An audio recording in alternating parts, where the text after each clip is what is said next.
Antes de adentrarnos en el tema, si las historias ocultas te fascinan tanto como a nosotros, suscríbete y únete a la búsqueda. Un genetista de poblaciones muestra en pantalla comparaciones genómicas de un grupo de muestras de la costa del Pacífico mexicano, comparando cada individuo con un panel de referencia de más de 79 poblaciones del mundo. La expectativa al abordar este tipo de análisis es casi automática. España, para la capa colonial. África Occidental, para la capa del comercio transatlántico de esclavos. Mesoamérica indígena, para la línea base que precede a ambas por miles de años. Las tres aparecen exactamente donde se espera. Pero entonces una señal se resiste a encajar en ninguna de las tres categorías. No tiene sus raíces en Europa. No tiene sus raíces en África. No tiene sus raíces en los antiguos linajes indígenas que cruzaron a América a través del puente terrestre de Beringia, milenios antes de que ningún barco llegara a estas costas. Tiene sus raíces en un archipiélago del que la mayoría de estas familias jamás ha oído hablar, situado a más de 9.000 millas de distancia, en medio del océano abierto, y no se extiende uniformemente por todo el país. Se concentra a lo largo de una única franja de la costa del Pacífico, un corredor, no una nación. Este ADN no llegó en avión. No llegó con un inmigrante moderno que rellenara formularios el año pasado, ni siquiera el siglo pasado. Los investigadores que datan esta mezcla genética sitúan su llegada en barcos de madera, siglos antes de que cualquiera de estas familias viviera en la memoria, navegando por una ruta comercial cuyo nombre la mayoría de la gente, incluso la mayoría de los mexicanos, jamás ha oído mencionar en clase. Si nunca has oído hablar de la ruta marítima que conectó México con Asia durante 250 años, ¿cómo es posible que siga presente en el ADN de las personas que viven hoy en día? Todos los escolares mexicanos aprenden alguna versión de la misma historia de origen. Se llama mestizaje, la fusión de tres linajes ancestrales en una sola nación: indígena mesoamericana, europea, africana. Tres continentes, un solo pueblo. Eso es lo que se enseña en los libros de texto. La capa indígena es la más profunda. Se remonta a las poblaciones fundadoras que cruzaron desde Siberia hace aproximadamente 15 o 20.000 años, llegando en múltiples oleadas en lugar de una sola migración. El antiguo sistema de raíces que sustenta todo lo que vino después. La capa europea llegó mucho más recientemente y de forma mucho más violenta, concentrándose entre 1021 y 1821, 3 siglos de dominio colonial español que dejaron su huella genética más profunda en las tierras altas centrales y los centros urbanos, de origen casi totalmente ibérico. La capa africana es la que la mayoría de los libros de texto pasan por alto. Más de 200.000 africanos esclavizados fueron traídos a Nueva España entre 1519 y la década de 1640, concentrados a lo largo de la costa chica de Guerrero y Oaxaca y el puerto del Golfo de Veracruz. Una población que las categorías censales coloniales y posteriormente nacionales borraron silenciosamente del papel, integrando la identidad negra en etiquetas más amplias de mestizaje hasta que se volvió genéticamente real, pero administrativamente invisible. Los estudios genómicos a gran escala, entre los que destaca el Proyecto de Diversidad Genómica Mexicana, liderado por Silva Soletzi y sus colegas y publicado en PNAS en 2009, cartografiaron esta mezcla genética a escala nacional. Aproximadamente un 60% de ascendencia indígena, un 30% europea y entre un 5 y un 10% africana, con enormes variaciones regionales. Yucatán con una fuerte influencia indígena, Veracruz con una huella africana más marcada y el norte con una mayor tendencia europea. 3 continentes, 3 orígenes, una sola fusión.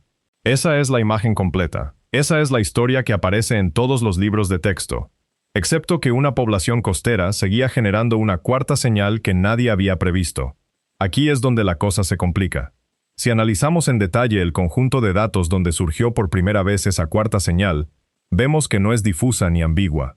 Se concentra en muestras de la región de Costa Chica y las comunidades cercanas al puerto, históricamente vinculadas a Acapulco, y se interpreta como ascendencia del este y sureste asiático, genéticamente distinta y mucho más reciente que los antiguos linajes de Beringia que definen la base indígena.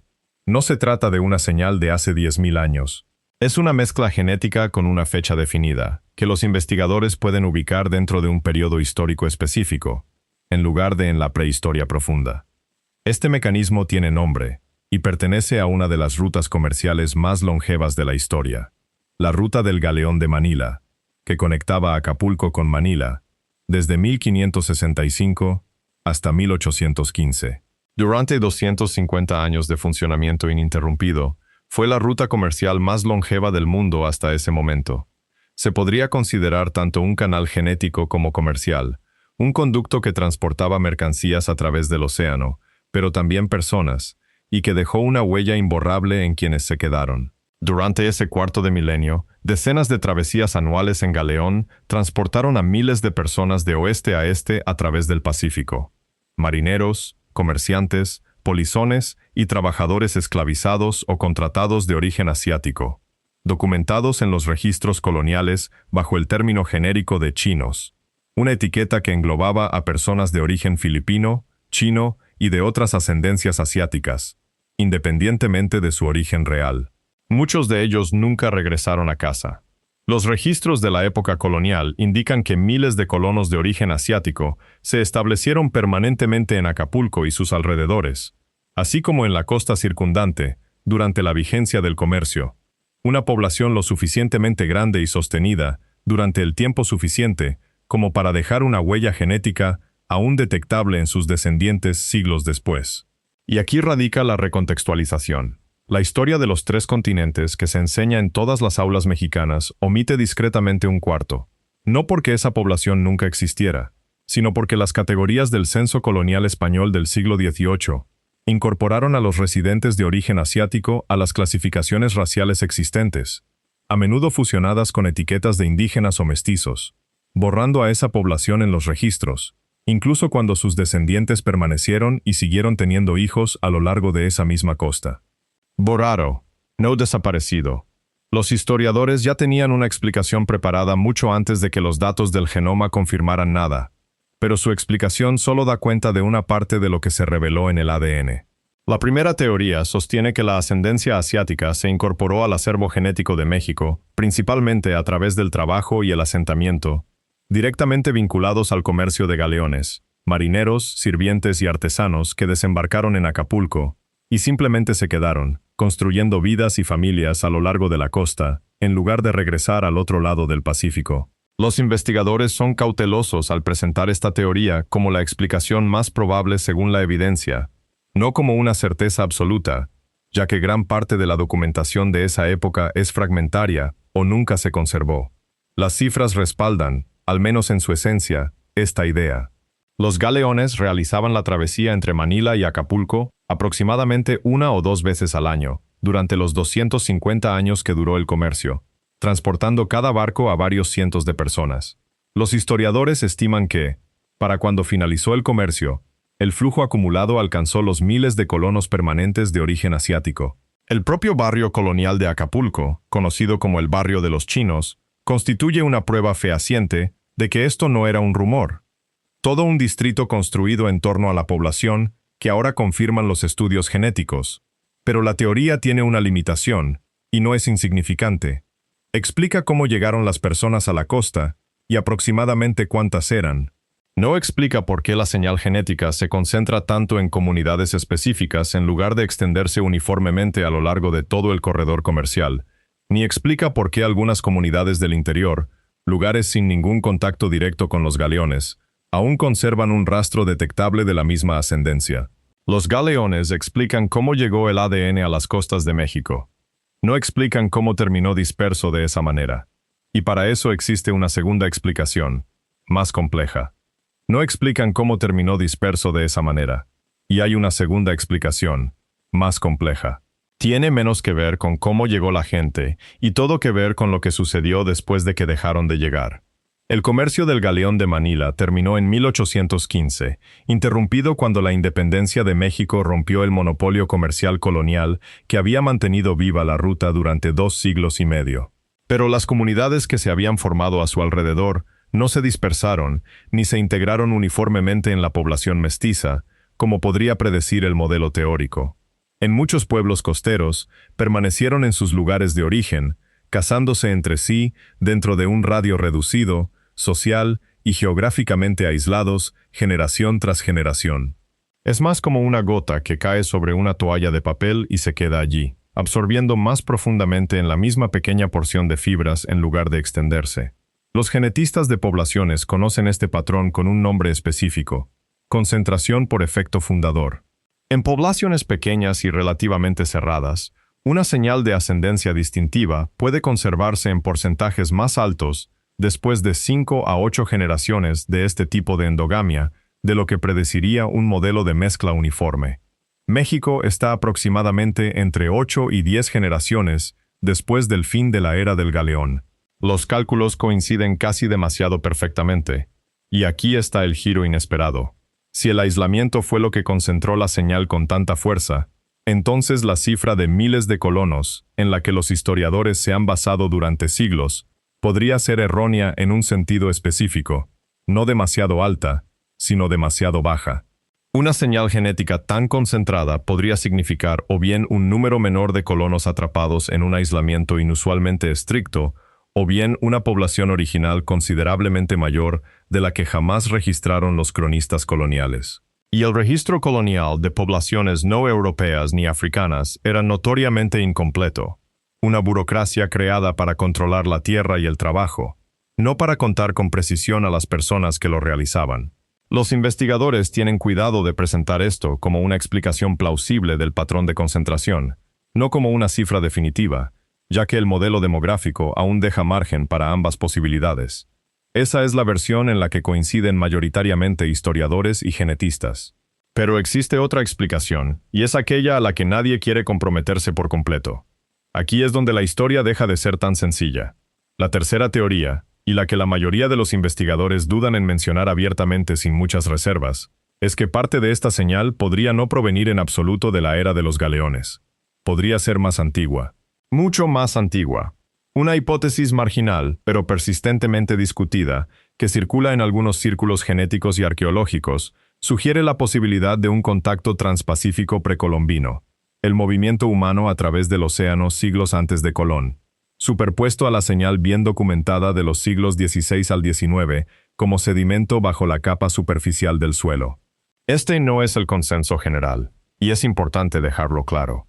La genética de poblaciones convencional apoya mayoritariamente el modelo de migración terrestre de Beringia para la ascendencia indígena americana en su conjunto, una visión construida sobre décadas de evidencia arqueológica y genética convergente. Pero incluso las mejores herramientas de deconvolución de ascendencia disponibles hoy en día tienen dificultades para separar con claridad una señal de apenas unos siglos de antigüedad de una raíz ancestral compartida mucho más profunda, de varios miles de años, porque ambos linajes, el de la época colonial y el antiguo, en última instancia, se remontan a la misma población fuente asiática. Distinguir a un recién llegado de uno antiguo, cuando apuntan en la misma dirección genética, es un poco como intentar diferenciar dos ríos después de que ya se hayan unido aguas abajo. Nadie afirma haber resuelto esto. Sigue siendo, genuinamente, una cuestión abierta. Sea cual sea la explicación correcta, una cosa es segura. Aún puedes estar en el lugar donde ocurrió. Imagínese el puerto de Acapulco en el siglo XVII, no como un tranquilo pueblo de pescadores, sino como un asentamiento que se transformaba, una o dos veces al año, en uno de los centros comerciales más importantes del mundo.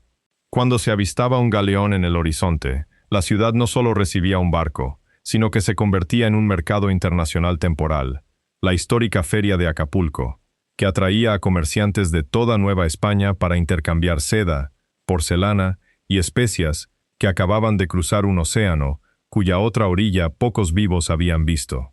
Esa travesía en sí misma era casi inimaginable para la época.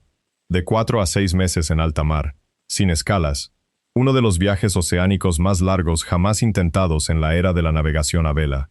Entre las personas que bajaban por la pasarela tras aquella travesía, no solo había estibadores que cargaban rollos de seda, había marineros, sirvientes y trabajadores asiáticos. Algunos estaban allí bajo coacción, otros como migrantes voluntarios, que buscaban oportunidades al otro lado de un océano, que la mayoría de sus vecinos en sus países de origen jamás cruzarían. Algunos volvieron a embarcarse meses después. Muchos no. Se quedaron, formaron familias, tuvieron hijos y se integraron en el tejido permanente de esa costa. La misma costa donde, aproximadamente 3 siglos y medio después, un genetista, realizaría una comparación genómica y encontraría una señal que apuntaba directamente al otro lado del Pacífico. Esa costa albergó las pruebas todo el tiempo. Lo que finalmente las destapó no fue la historia, sino un descubrimiento genético mucho más importante. Porque al comparar las tres explicaciones, el asentamiento, el aislamiento y la cuestión subyacente sin resolver, se configura una imagen mucho más amplia, considerablemente mayor que un simple dato anómalo en un panel de investigación. El genoma de México no es una mezcla de tres poblaciones. Es, como mínimo, una historia de 4 continentes: indígena americano, europeo, africano y asiático. Y la influencia asiática no es una nota a pie de página ni un error de redondeo. Es lo suficientemente antigua, concentrada y geográficamente específica como para funcionar como una auténtica cuarta población fundadora. Eso replantea el momento inicial de toda esta investigación. La razón por la que la coincidencia no estadounidense más fuerte en esas muestras mexicanas apuntaba al otro lado del Pacífico no fue una casualidad, ni un artefacto de la inmigración moderna que contaminara el conjunto de datos. Era la huella fosilizada de una de las primeras migraciones humanas transoceánicas sostenidas y de siglos de duración en la historia registrada, presente silenciosamente en la identidad mexicana durante generaciones, sin que jamás se la incluyera en un formulario oficial. Y debido a que esas categorías raciales de la era colonial borraron a esta población tan completamente en el papel, es totalmente posible que miles de familias mexicanas vivas hoy en día tengan ascendencia asiática detectable sin ningún recuerdo familiar de ella, ninguna historia transmitida, ningún nombre recordado, nada más que el genoma mismo que conserva el registro. Los investigadores que trabajan en genómica de poblaciones mexicanas, basándose en estudios fundamentales como el mapeo de mezcla genética de Silva Soletzi de 2009 y trabajos comparativos posteriores que lo ampliaron, describen esto como precisamente ese tipo de vacío. El papeleo fue diseñado para olvidar. El ADN, no. Borrado en el papel, vivo en la sangre. No se trata de una curiosidad aislada oculta en un suplemento de investigación. Reinterpreta por completo la narrativa nacional del mestizaje que generaciones de escolares mexicanos han aprendido. Indígena, europeo, africano. 3 pilares fundamentales, al añadir sutilmente un cuarto pilar que la mayoría de los libros de texto aún no mencionan. Y una vez que se reconoce este tipo de omisión silenciosa, deja de parecer un caso aislado y se convierte en un patrón. Si ampliamos la perspectiva lo suficiente, México deja de parecer una excepción. Casi todas las identidades nacionales construidas sobre un mito fundacional claro de 2 o 3 ancestros, al examinarlo genéticamente con detenimiento, ocultan un hilo conductor similar, borrado no porque esas personas no estuvieran allí, sino porque la documentación de la época nunca contó con una categoría para registrarlas. Un formulario solo puede registrar lo que sus creadores consideraron relevante. El ADN no requiere permiso de un censo. Persiste en los linajes, independientemente de que algún funcionario gubernamental lo haya registrado, sin importar qué casillas figuraran en el cuestionario de qué siglo. Para los descendientes que viven hoy en la Costa Chica y la costa de Acapulco, esto no es un hallazgo abstracto archivado en una tabla complementaria. Es un capítulo perdido de la historia familiar, uno que quizás nunca regrese como un nombre, un rostro o una historia transmitida de generación en generación, sino solo como un porcentaje en un informe genético que confirme que algo real sucedió aquí, a personas reales, y que nunca se registró. Los científicos compararon el ADN mexicano con poblaciones de todo el planeta, esperando encontrar la coincidencia no estadounidense más cercana en algún lugar conocido. No fue así.